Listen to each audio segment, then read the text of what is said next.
John D. Rockefeller, in full John Davison Rockefeller, born July 8, 1839, Richford, New York, U.S., died May 23, 1937, Ormond Beach, Florida, American industrialist and philanthropist, founder of the Standard Oil Company, which dominated the oil industry and was the first great U.S. business trust.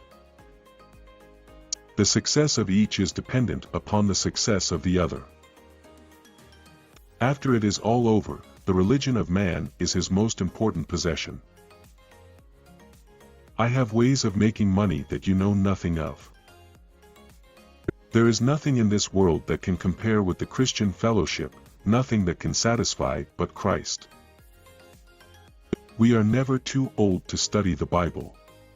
Each time the lessons are studied comes some new meaning, some new thought which will make us better. When work goes out of style, we may expect to see civilization totter and fall. Next to doing the right thing, the most important thing is to let people know you are doing the right thing. I believe that the power to make money is a gift from God. The ability to deal with people is as purchasable a commodity as sugar or coffee, and I will pay more for that ability than for any other under the sun. The only question with wealth is, what do you do with it? The way to make money is to buy when blood is running in the streets. The most important thing for a young man is to establish credit, a reputation and character. I can think of nothing less pleasurable than a life devoted to pleasure. Competition is a sin. A friendship founded on business is better than a business founded on friendship. Good management consists in showing average people how to do the work of superior people. I can think of nothing less pleasurable than a life devoted to pleasure. God gave me my money. Do you know what would hurt grandfather a great deal? To know that any of you boys should become wasteful, extravagant, careless with his money. Do not many of us who fail to achieve big things, fail because we lack concentration, the art of concentrating the mind on the thing to be done at the proper time and to the exclusion of everything else?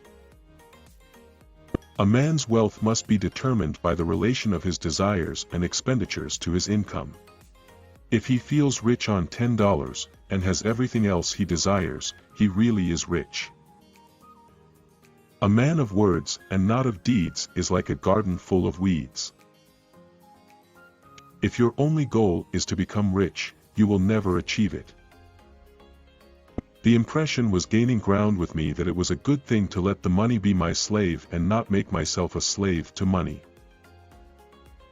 Every right implies a responsibility, every opportunity, an obligation, every possession, a duty.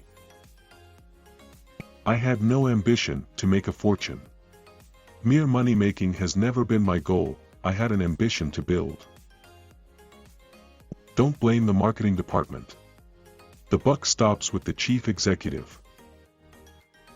Charity is injurious unless it helps the recipient to become independent of it. Singleness of purpose is one of the chief essentials for success in life, no matter what may be one's aim. I believe that every right implies a responsibility, every opportunity, an obligation, every possession, a duty. I believe in the supreme worth of the individual and in his right to life, liberty, and the pursuit of happiness. I know of nothing more despicable and pathetic than a man who devotes all the hours of the waking day to the making of money for money's sake. If you want to succeed, you should strike out on new paths, rather than travel the worn paths of accepted success. I do not think that there is any other quality so essential to success of any kind as the quality of perseverance. It overcomes almost everything, even nature. I would rather earn 1% off of 100 people's efforts than 100% of my own efforts. I always tried to turn every disaster into an opportunity. I believe that thrift is essential to well-ordered living. It is wrong to assume that men of immense wealth are always happy. Don't be afraid to give up the good to go for the great.